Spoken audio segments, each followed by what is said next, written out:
Makanan,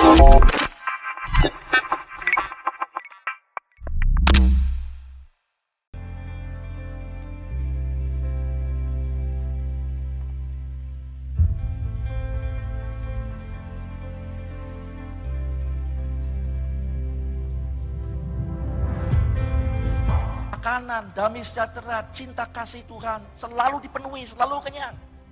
Disukacitakan ketika Tuhan hadir. Manusia begitu bersukacita, tetapi ketika ada dosa, terputus manusia, dipisahkan dari lingkungannya. Dia menjadi manusia yang lapar dan haus sampai hari ini.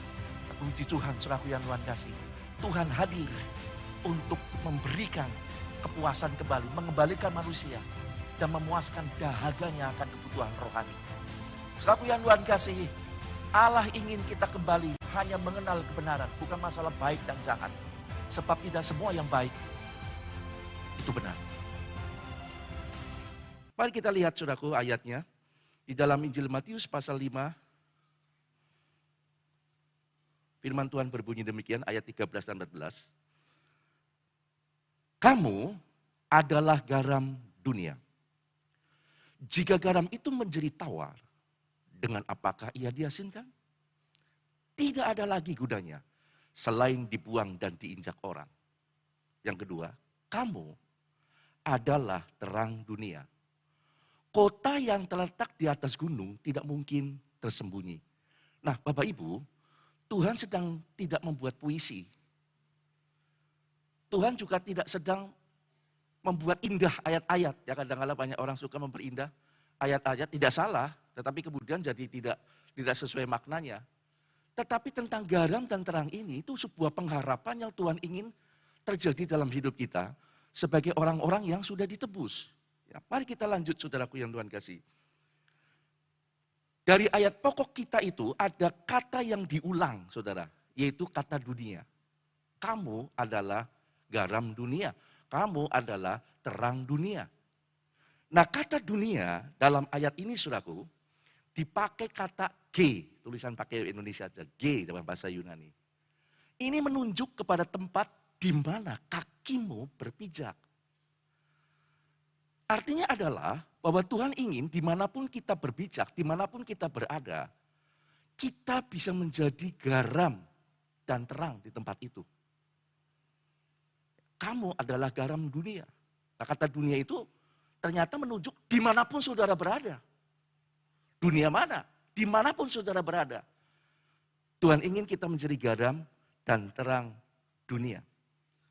Lanjutnya, menjadi garam dan terang dunia itu saudaraku bukan karena prestasi. Oh, harus punya prestasi dulu dalam mengiring Tuhan. Baru layak disebut garam dan terang. Bukan, ini bukan masalah prestasi. Tetapi ini merupakan identitas rupanya saudara. Identitas dari yang Tuhan inginkan sebagai orang-orang yang sudah menjadi miliknya. Nah, ketika manusia pertama kali diciptakan, Tuhan sebetulnya sudah memberikan identitas yang jelas. Yaitu menurut gambar dan rupa Allah sendiri. Ya, dalam Kejadian 1:26. Identitasnya jelas, seperti Allah. Baik keberadaannya maupun karakternya. Ingat Bapak Gembala Khotbah? Keberadaannya adalah saudaraku sedikit lebih rendah dari Allah. Wah, luar biasa saudaraku. Ciami, istimewa. Tapi sayang dosa merusak. Dosalah yang merusak dan mengacaukan identitas manusia sampai hari ini.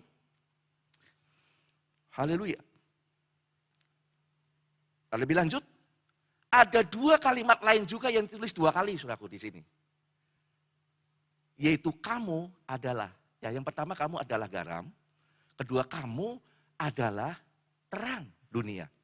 Nah, kalimat kamu di sini saudara, kamu adalah itu artinya bahwa kita itu sudah memiliki identitas. Nah, identitas kita apa? Yaitu tadi. Satu, kamu garam dunia, kamu terang dunia. Ayat ini tidak menulis kamu seumpama garam. No, tidak. Kamu seperti garam, enggak. Tapi kamu adalah. Jadi ini menunjuk soal identitas. Saudara, kalau Bapak Gembala kita lagi perjamuan, di dalam 1 Korintus 11 ayat 26, 24 apa ya kalau salah. Tuhan juga berkata tentang identitas. Inilah tubuhku, tentang perjamuan kudus. Tidak ditulis inilah roti lambang tubuhku, bukan saudara. Tapi inilah tubuhku, padahal roti. Karena itu menunjuk identitas pribadinya yang dikorbankan. Makanya saudaraku, kenapa Bapak Gembala dan kami juga bilang jangan sembarangan, bukan melewatkan rotinya. Tapi itu identitas pribadi Yesus. Periksa, gak ditulis inilah roti lambang tubuhku, enggak. Inilah tubuhku, kata Tuhan. Nah ini sama. Kamu adalah. Jadi ini identitas. Identitas kita ada dua. Garam dunia dan terang dunia. Nah mari kita telusuri, saudaraku yang Tuhan kasih, apa yang saya telusuri, saya bagikan. Yang pertama tentang garam dunia. Ini sangat memberkati saudara. Garam, kata garam itu ternyata ditulis dengan kata halas dalam bahasa Yunani saudara. Dalam bahasa aslinya. Halas. Dan halas ini dalam penelusuran selanjutnya ternyata ada 5. Ya sebetulnya lebih, tapi lebih sakleknya ada 5 kata halas ini. Yang pertama, halas atau garam itu berbicara tentang pengaruh. Artinya adalah Tuhan ingin dimanapun kita berada, dapat membawa atau menjadi pengaruh yang baik. Saudara, sifat garam itu membawa pengaruh yang baik. Orang kalau makan, orang enak ditawar asap. Tapi kita ditaruh garam, membawa pengaruh. Sedep. Tapi garamnya dilupain. Waktu masakan itu hambar, yang disalahin garam. Orang lah kau yae, orang enak. Begitu ditaruh garam, sedep, garamnya dilupakan. Masakannya enak ya, padahal ada garam yang membuat enak. Membawa pengaruh baik. Yang pertama. Yang kedua, arti kata halas yang kedua adalah pengorbanan, Bapak Ibu. Jadi garam itu kita harus memiliki pengorbanan. Nah, Tuhan mau dimanapun kita berada menjadi pribadi yang rela berkorban.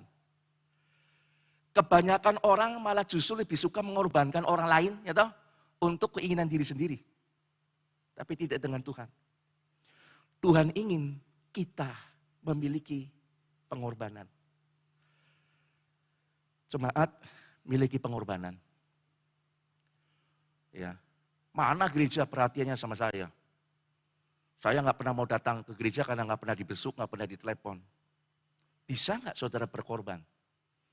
Tanpa dibesuk, tanpa ditelepon. Tapi karena ingin mengasihi Tuhan datang. Ada yang suka mutung begitu? Jemaat Mahanaim tidak ada. Haleluya. Saya percaya itu. Pengorbanan. Miliki pengorbanan. Di garam. Sementara banyak orang malah lebih suka. Wah lebih baik korbankan orang lain demi keuntungan saya sendiri dengan cara macam. Tapi tidak dengan kita. Tuhan ingin kita memiliki identitas seperti Tuhan Yesus saudara. Nah kita lihat di dalam Filipi 2 ayat 3-4. Ini saya gambarkan aja tentang pengorbanan ya. Filipi 2, 3, 4 ayat 3 dan 4 berkata demikian. Dengan tidak mencari kepentingan sendiri atau puji-pujian yang sia-sia. Sebaliknya hendaklah dengan rendah hati seorang menganggap yang lain lebih utama daripada dirinya sendiri. Dan jangan tiap-tiap orang hanya memperhatikan kepentingannya sendiri. Tetapi kepentingan orang lain. Perhatikan ayat yang saya buat warna beda. Tidak mencari kepentingan sendiri. Tidak cari puji-pujian. Menganggap orang lain lebih utama. Ini kalau bukan pengorbanan mustahil saudara. Mustahil. Tidak mencari kepentingan diri sendiri. Tidak cari puji-pujian. Lalu menganggap orang lain lebih utama dari dirinya sendiri. Omong kosong kalau nggak punya jiwa pengorbanan. Umumnya orang lebih mau, wah saya dong yang harus dipuji. Saya yang harus dipentingkan. Dengan berbagai macam alasan. Saya harus diutamakan, yang lainnya ecek-ecek. Tapi identitas kita nah Tuhan nggak kayak gitu saudaraku. Memiliki pengorbanan. Ini gambaran supaya saudara bisa jelas. Pengorbanan itu kepiye gitu. Lanjut saudaraku, kata halas yang ketiga. Saya kejar waktu supaya tuntas khotbahnya. Yang ketiga kata halas adalah pembawa pesan damai. Ini garam, saudara. Berbicara tentang pengorbanan tadi, saya mundur sedikit. Sifat garam memang penuh pengorbanan. Ia rela larut dan tidak kelihatan, saudara. Bayangkan kalau saudara masak sayur, itu garam meteng-teng, gak mau larut, saudaraku, gelondongan, mengganggu toh. Saya makan kacang pernah, saudaraku, plak, lama-lama kok asin banget. Ternyata, saudaraku, garamnya lebih gede dari kacangnya. Lukek. Tapi garam itu mau berkorban, dia larut tanpa memperlihatkan diri. Tapi bawa dampak. Itu yang tadi bicara soal pengorbanan. Kita masuk yang ketiga tadi. Garam atau halas itu artinya membawa pesan damai. Nah Bapak Ibu, identitas anak Tuhan itu bukan cuma memberitakan tentang damai. Tetapi juga pribadi yang membawa damai.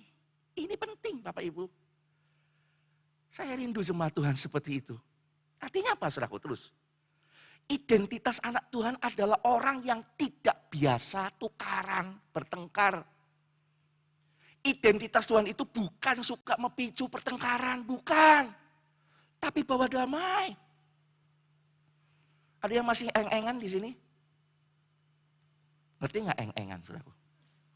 Orang Tegal musuhan. Sudah mau duduk nih, ada kursinya kosong. Bidu lihat, ada wong kiye, muter.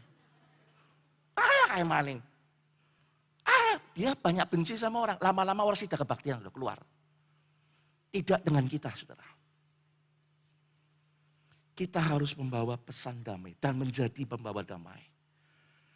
Jemaat nggak ada yang berantem ya, nggak ada yang tukaran ya. Kayak mana-mana nyengiti KPU, aku pindah kemah. Oh enggak ada, saudara, puji Tuhan. Kalau toh ada bukan karena itu ya. Karena temanku di sana akrab, jadi lebih enak, monggo. Yang penting ikut kemah. Tapi kita garam. Amin. Membawa damai. Puji Tuhan. Nah Bapak Ibu, identitas Tuhan Yesus adalah Raja Damai. Dari lahir sampai kenaikannya ke surga, pesannya selalu bawa damai. Nah identitasnya inilah yang juga Tuhan rindukan. Menjadi identitas setiap anak-anak Tuhan, orang Kristen. Ini koreksi buat kita semua, termasuk saya. Kita ngaku Yesus baik, Tuhan baik. Kita sudah baik belum kayak karakternya? Ya tentunya kita harus berjuang ke sana ya, puji Tuhan. Nah halas, ini menarik saudaraku. Selain berarti membawa pesan damai, juga berarti mempertahankan damai. Jadi kita diberi tanggung jawab seperti garam. Membawa damai. Saudaraku, garam itu menahan kebusukan. Saudara, orang kalau mau ngawetkan supaya tidak busuk, yang alami itu garam, bukan formalin. Formalin itu bukan alami. Mempertahankan kedamaian. Nah saya kasih ayatnya di sini, saudaraku, Roma 12 ayat 18. Sedapat-dapatnya, kalau hal itu bergantung kepadamu, hiduplah dalam perdamaian dengan semua orang. Itu dia. Yang Tuhan mau itu. Rute kaya apa? Kitalah yang harus menjadi pembawa damai. Nah saya kasih kalimat merah ini saudaraku. Ya, tunggu dulu ya, yang merah itu. Karena ada orang yang kemudian menyalahartikan. Ya, saya akan sering diskusi ya di kemah, katakanlah yang kemudian saya mau lanjut diskusi pribadi. Kata sedapat-dapatnya diartikan begini, itu kan berarti karepku loh tuh, karepku Aku udah berjuang sebisa-bisanya, tetap nggak bisa. Ya udah, lu jual saya beli. Oh bukan begitu, ya bukan begitu. Jangan disalahartikan sedapat-dapatnya. Ini memang terjemahan bahasa Indonesia seperti itu. Sedapat-dapatnya bukan berarti ya sudah tak usahakan, tapi tetap dia ngotot. Oke, you jual saya beli. Bukan begitu, lalu berantem. Mari kita lihat saudara. Kata bergantung kepadamu. Sedapat-dapatnya kalau hal itu bergantung kepadamu. Nah di dalam Bahasa aslinya kata bergantung kepadamu ternyata dipakai kata ini saudaraku, dunamis. Artinya kekuatan besar. Nah kalau diterjemahkan, kalau dikalimatkan ada kekuatan besar dalam dirimu untuk hidup dalam perdamaian. Dunia orang lain mungkin sulit untuk berdamai, tapi tidak dengan kita. Kita harus bisa menciptakan kedamaian. Ada kata bergantung kepadamu itu ditulis dunamis ternyata. Jadi kita punya potensi besar untuk membawa perdamaian. Jangan cuma pinter nyanyi berdamaian, berdamaian, bukan. Tapi kita harus bisa karena kita punya kemampuan. Punya dunamis di situ.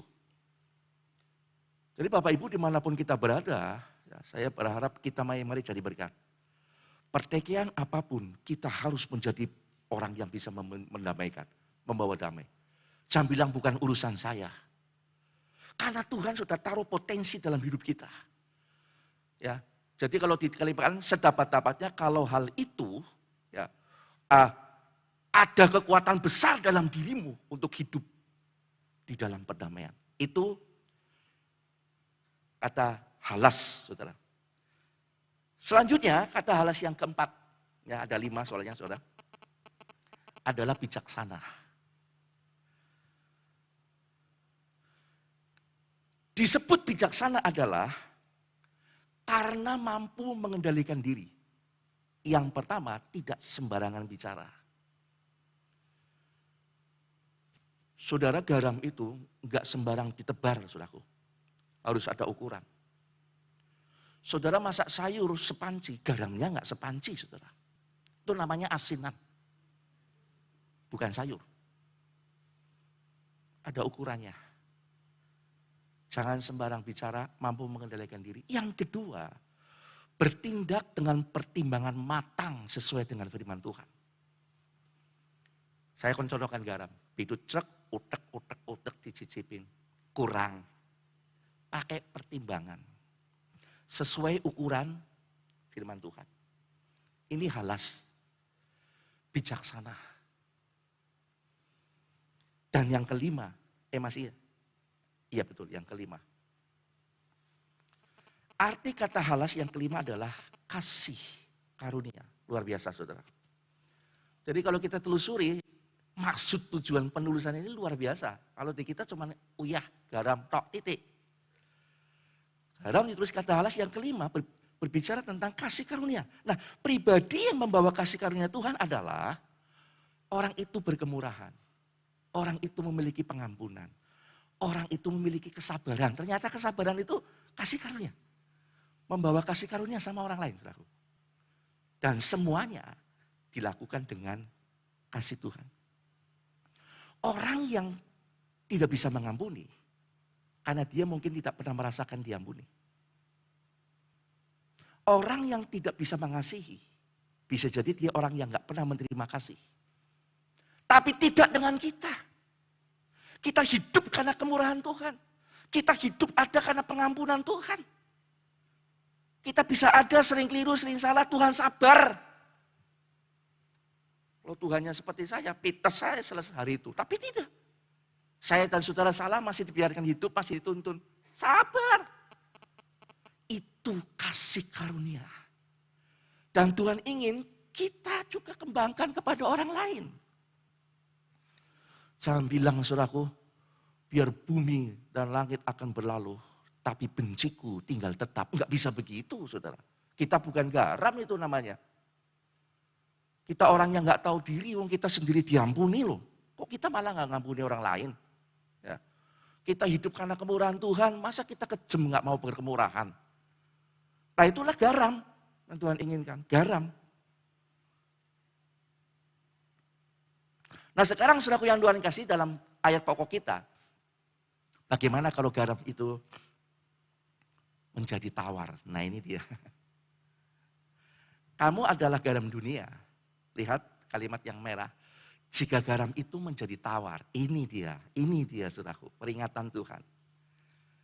Ternyata identitas kita bisa luntur, saudaraku.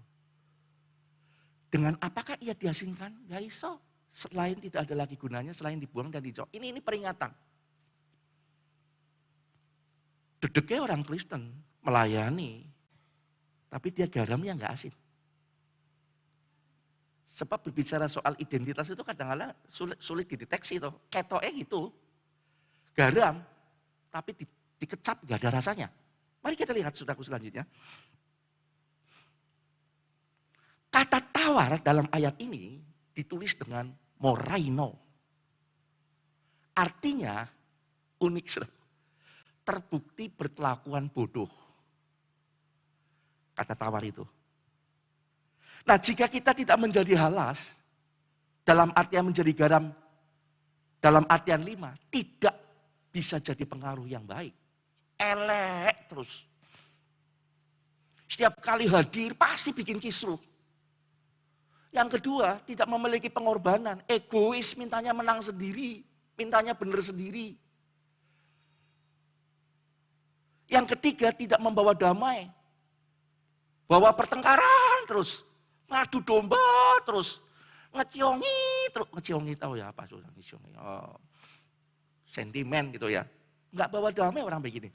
Yang keempat, tidak bijaksana, saudaraku. Pokoknya main sikat aja tanpa ditelusuri dulu. Gebrak aja. Kemudian yang kelima, tidak bawa kasih karunia. Maka kita ini, terus maka titik selanjutnya. Kita adalah garam yang tidak asin. Tawar. Moraino. Terbukti berkelakuan bodoh, kita bukan garam. Nah, ada orang tanya, Pak, bagaimana garam bisa tidak asin? Nah, ada dong, Pak. Masih ingat khotbah Bapak Gembala, saya catat 2011, beliau pernah mengatakan bahwa garam tidak asin di sini itu dilihat pada zaman dahulu. Garam waktu itu diambil dari bongkahan karang. Ya, dari laut asin. Jadi kalau mau masak dicelupin, celup. Nah, lama-lama kadar garamnya habis, tinggal karangnya. Nah, kalau tinggal karang ngapain? Gak ada gunanya, dibuang. Makanya itu garam tidak menjadi asin. Memang sesungguhnya garam tidak mungkin kehilangan asinnya, memang asinnya harus luntur. Tapi di sini kenapa disebut garam menjadi tawar? Nah, itu ceritanya begitu sejarahnya. Penulisannya seperti itu. Aslinya di sana seperti itu. Jadi garam itu diambil dari karang yang ada kandungan garamnya, saudaraku, diikat, lalu kalau masak dicelup. Saya masih ingat, dan itu betul, saudaraku. Ya. Sejarahnya memang penulisan seperti itu, maka itu dari saudaraku bisa tidak bingung lagi. Kenapa garam kok ditulis kehilangan asinnya? Ya karena itu. Lama-lama asinnya hilang, tinggal batunya. Ngapain? Ya dibuang. Nah, kalau kita ternyata gagal, saudaraku, maka dikatakan garam itu tidak ada lagi gunanya. Selain dibuang dan diinjak orang. Namanya garam. Arane sih wong Kristen. Namanya sih pelayan Tuhan. Tapi di mata Tuhan orang asin. Sehingga nanti pada waktu datang, Tuhan bilang, maaf aku gak kenal kamu. Enyah kamu daripadaku. Hai kamu yang berbuat jahat. Nah, Bapak Ibu Saudaraku yang Tuhan kasih, ada yang menarik lagi dari kata moraino. Kata moraino juga memiliki arti tumpul, bujel. Bukan bujel apa ya? Ketul, orang Tegal bilang. Tumpul ketul. Saudaraku, pisau semahal kayak apapun, sebagus kayak apapun. Tapi namanya pisau fungsinya kan buat ngiris. Ketul. Nggak kepake, saudaraku. Orang lebih pakai pisau yang murahan tapi tajam. Moraino itu bisa kelihatan bagus, mahal, hebat, tapi ketul, saudara. Yang kedua, tidak berrohani.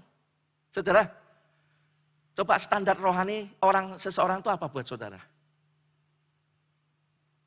Rajin ke gereja, rajin melayani pinter khotbah.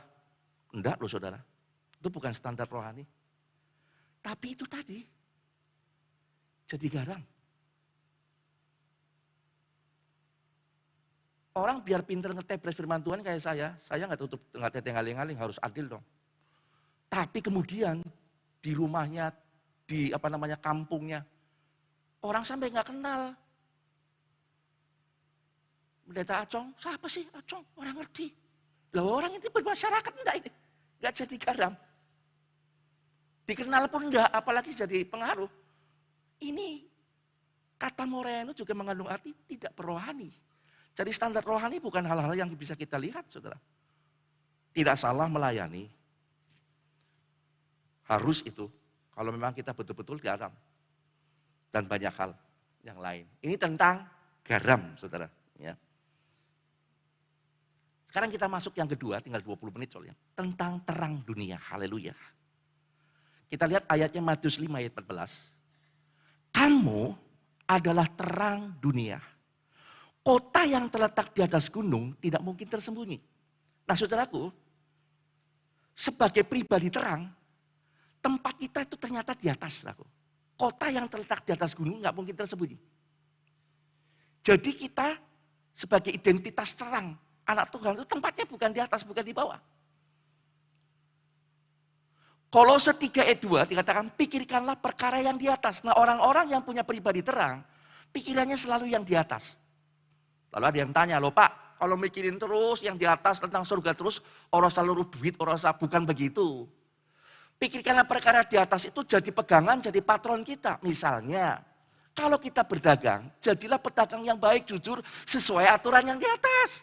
Bukan yang di bumi. Saingannya nggak sehat, saling menjatuhkan, bukan begitu. Kalau kita jadi pejabatlah yang memiliki pikiran yang dari surga, bukannya di bumi, korupsi melulu. Itu loh, saudaraku. Kalau kita punya pribadi itu selalu patronnya sana.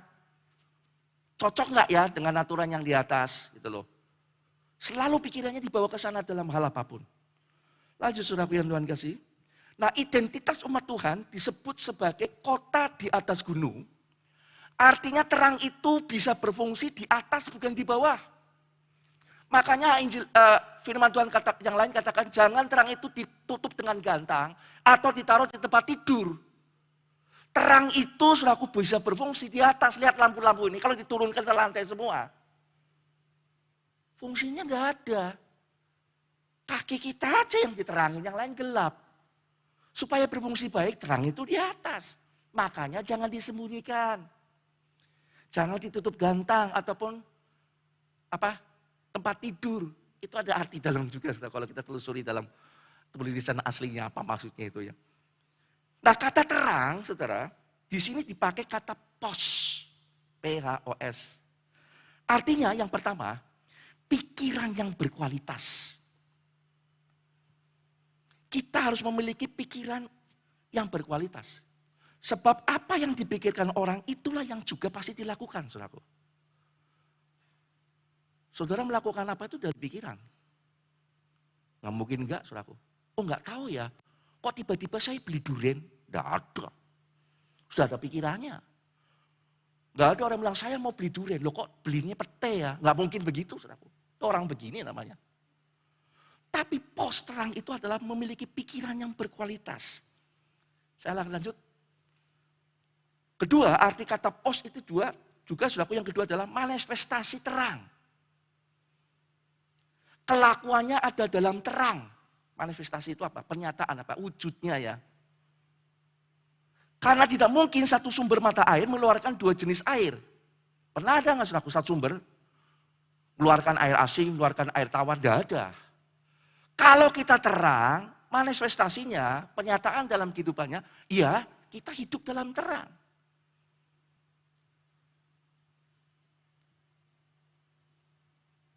Nah, saya kasih contoh dalam Filipi 4 ayat 8, saudara. Tentang manifestasi terang, tentang pikiran yang berkualitas tadi ya. Supaya Filipi 4 ayat 8 begini. Jadi akhirnya saudara-saudara, semua yang benar, semua yang mulia, semua yang adil, semua yang suci, semua yang manis, semua yang sedap didengar, semua yang disebut kebajikan dan patut dipuji, ada 8. Pikirkanlah semua itu. Ini pikiran yang berkualitas. Kemudian dimanifestasikan dalam perbuatan kita, kelakuan kita ini. Pikirkanlah semuanya itu. Nah kata pikirkanlah semuanya itu, ini menarik juga saudara. Dipakai dalam bahasa aslinya logisomai. Logisomai. Artinya, jadikanlah semua itu sebagai inventaris otak kita. Rada sedikit kasar ya. Kalau diperhalus, jadikanlah semua itu sebagai inventaris pikiran kita. Yaitu 8 hal tadi yang di Filipi 4 itu 8. Itu yang disebut pikiran berkualitas. Jangan mikirin yang jorok, jangan pikirin yang tidak bagus. 8 hal tadi. Ini terang. Identitas terang. Aduh luar biasa saudara. Ini mengoreksi kita semua. Ya. Dalam Matius 5 ayat 14 saudara. Saya garis merah itu, bukan garis merah, kalimat merah. Kota yang terletak di atas gunung tidak mungkin tersembunyi. Ini identitas terang kan? Di atas. Jangan ditutupin. Di atas. Nah, kata tersembunyi itu ternyata ditulis dengan pakai kata kripto. Nah, kata kripto itu artinya sulit ditemukan atau sulit terlihat. Jadi kalau dikalimatkan, kota di atas gunung itu tidak sulit untuk terlihat dan tidak sulit untuk ditemukan. Maksudnya seperti itu. Pasti kelihatan, saudara. Pasti kelihatan. Dan tidak sulit untuk ditemukan. Saudara kalau lihat terang, terang ini di mana? Pasti bisa sepat dalam berapa detik. Ini terang. Oh dari atas. Oh itu. Di sana ada terang. Oh di situ ada lampu. Cepat sekali ditemukan. Nah orang yang punya identitas terang ini, gampang sekali dikenali. Dan gampang ditemukan. Orang angel ya. Nah saudara, bagi Tuhan, semua yang baik, yang menjadi terang, tidak akan disembunyikan. Saya kasih kata-kata ini. Tapi malah di-launching. Di-launching itu dimunculkan, diluncurkan, dipamerkan, apalagi ya? Dipromosikan. Ya, launching. Saya suka kata ini. Launching tanggal sekian. Akan dimunculkan, dipamerkan, saudara. Pertanyaannya, apa ada orang yang di-launching oleh Tuhan? Ada beberapa contoh, tapi contoh yang paling saklek ada di Ayub 1 ayat 8. Perhatikan saudaraku. Lalu bertanyalah Tuhan kepada iblis, apakah engkau memperhatikan hambaku Ayub? Di Ayub lagi di-launching saudaraku. Perhatikan. Sebab tiada seorang pun di bumi, luar biasa, yang seperti dia. Launchingnya ini. Yang demikian saleh, 1. Dan jujur, 2. Yang takut akan Allah, 3. Dan menjauhi kejahatan, 4. Terang. Saudara nggak usah cari puji-pujian, saudara. Jadi mari kita berjuang menjadi identitas yang Tuhan inginkan. Tuhan yang akan launching kita. Tuhan pamerkan bukan kepada manusia, saudaraku. Kalau dipamerkan ke manusia mungkin Ayub bisa sombong. Langsung kepada lawannya. Pada iblis. Apakah kamu perhatikan hambaku Ayub? Nih. 4 hal. Identitas Ayub. Sebagai terang. Dan itu di-launching oleh Tuhan. Betapa bahagianya Tuhan, saudara. Orang melihat kita seperti di-launching Tuhan. Jemaat Mahanaim. Loyalitasnya tinggi. Setia. Bukan Kristen kapal layar yang di sebul-sebul baru jalan. Tapi dia mencari Tuhan dengan sungguh-sungguh. Itu kerinduan saya sih. Di-launching sama Tuhan. Dunia melihat, wih, padang. Tapi kalau sebaliknya, peteng, sepet, saudaraku yang Tuhan kasih. Nah inilah 2 hal yang menjadi harapan Tuhan kepada kita orang-orang yang sudah ditebus Tuhan, saudara. Yang nantinya, lagi-lagi saya mesti bawa ke sana. Ya ke khotbah Bapak Gembala. Menjadi gereja yang sempurna. Pengikut Kristus yang sejati. Apalagi? Mempelai Kristus. Hawa yang akhir. Dan yang terakhir apa saudaraku kemarin dikhotbahin? Burung Nazar. Loh kok lali loh baru kemarin. Burung Nazar yang punya itu. Nah ini sifat-sifat yang Tuhan inginkan yang nanti menuju ke sana. Tuhan ingin kita memiliki identitas. Garam dan terang. Saya pribadi sangat diberkati ketika ditelusuri terus.